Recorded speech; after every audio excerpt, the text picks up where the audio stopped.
Let's think about causation. I'm sure you'd love to. This is a fundamental, everyday aspect of how we make sense of the world around us. If something's happened, we wonder what caused it. We don't think about stuff just happening without a cause or without an explanation. Consider you hear a sound in the house. You think, what's that? Look around. Sounds don't just happen. They're caused. Maybe it was a jug falling off a table. But jugs don't just fall off tables. Something caused that to happen. Maybe it was a cat brushing against it. You get the idea. All day, every day, we make sense of the world in terms of causes and effects. And we ourselves are agents of things that happen in the world. We act in the world, and our actions have effects. They change things. For instance, I decide to pour the wine from the bottle into the glass, and I do so, and that changes things in the world. The wine is now in the glass, not in the bottle. One area in which creation out of nothing is very useful is in helping us to understand what we do and what we don't mean when we talk about God doing things in the world, God acting. Christians regularly speak about certain events as divine actions. For example, they thank God for sending the rain, or see God's hand in the circumstances that led to a positive change in their situation.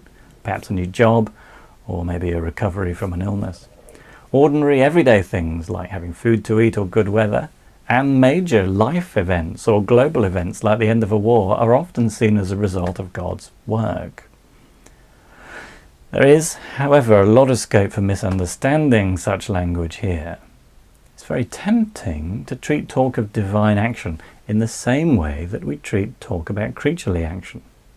We might imagine God to be acting in the world just like we do, except that God is, of course, a lot stronger and more capable than we are.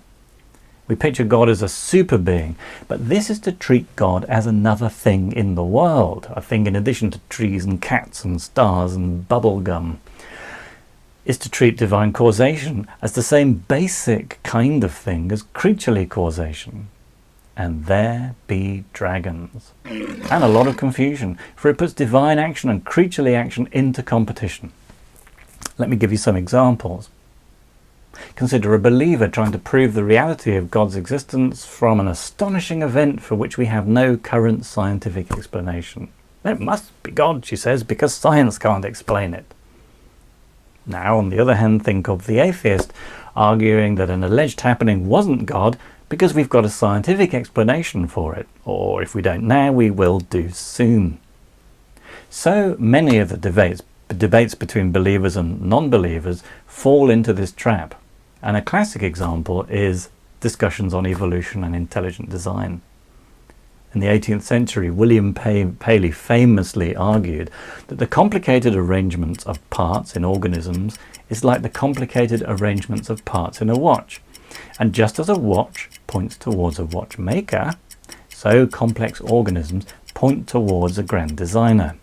An eye, for instance, has many intricate parts which are all precisely interrelated, and there's as much chance of them all coming together in the right pattern by random chance as there is for all the parts of a pocket watch to simply fall into the right shape with all the bits interlocking.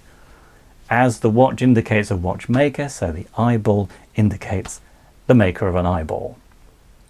Then in the 19th century along comes Darwin and offers a scientific hypothesis to account for the way that complex biological organisms could arise from simpler organisms by a process of natural selection. Atheists like Richard Dawkins argue that Paley's divine watchmaker isn't needed any longer because we've discovered the natural causes of things that make them look like they're designed when they're not. Both the believer and the atheist have made an assumption about God's action in creation. Both assume that God acts by causing things to happen in the world in much the same way that creatures do. And as God is outside the world and the system of nature, God is pictured as having to regularly intervene in the world by putting together eyes and such like. And so an event caused by God then can't be explained in terms of creational causes, and an event that we can give a creational explanation for is therefore not needing God to explain it. This way of looking at things divides divine causation and thinks of it as working at the same level as creaturely causation and is consequently in competition with it. Exactly the same assumption lies behind many objections to the faith. Why are you thanking God for your food? God didn't plant the crop, God didn't tend the crop, he didn't harvest the crop, he didn't transport it to market, he didn't cook it. What exactly did God do here? And why are you thanking God that your Uncle Bill's life was saved when it was near death? Because the people who really did the work are the ambulance crews and the doctors and the nurses. They're the people who should be getting thanks. So here we have a competition. It was God or it was creatures. And these questions reflect very different approaches to divine action from the classical Christian approach. Traditionally, Christian theologians saw God's relation to creation as unlike any relations within creation. Perhaps the simplest way of getting a first grasp on the issue is to imagine the story of a novel and the story in the novel. Because in the story in a novel, all sorts of things happen that result from natural causes and are caused by various characters. Taking an example, Mary Shelley's Frankenstein. And there, the young scientist, Dr. Victor Frankenstein, constructs the simulacrum of a human being and uses a lightning bolt to impart life to the creature. And the creatures come into life as a result of the actions of one of the actors in the story and partly a natural event, a lightning storm. And we can explain the events satisfactorily, at least at the level of the fiction, in these terms. But we could also speak of it as something that Mary Shelley brought about. The author did it. Mary Shelley brought the monster alive, though, in a very different way from which Dr. Frankenstein did. And that's one way to start thinking about divine causation. It's more like the actions of an author than the actions of a character in the story. Authors and characters make things happen in very different ways. So imagine an English teacher saying, oh, isn't it marvellous how Mary Shelley has the monster brought to life from inanimate matter? And then imagine one of the students going, no, that was Dr. Frankenstein. We don't need to appeal to Mary Shelley to explain the events. They're fully explicable in terms of the lightning and Dr. Frankenstein. This critic is simply confused. Mary Shelley does not act in the book at the same level as her characters, and there's no competition between talk about the author doing something in the book and talking about the characters doing something. Bringing the creature to life was fully the work of Mary Shelley and fully the work of Dr. Frankenstein, with the help of a little bit of lightning. It's not one or the other, and it's not partly one and partly the other. It's fully the one and fully the other. Because Mary Shelley works in her novels through the characters and through the natural events that she puts in them. Of course, the problem with speaking about God is always that because God's relation to creation is unique, unlike any relations that exist in the world, then all illustrations of it necessarily fail to capture the full picture accurately. And this novel and author illustration is no different. But it makes the basic point. We might say, borrowing the language of Thomas Aquinas, that God is the primary cause of what happens in creation, and creatures are secondary causes.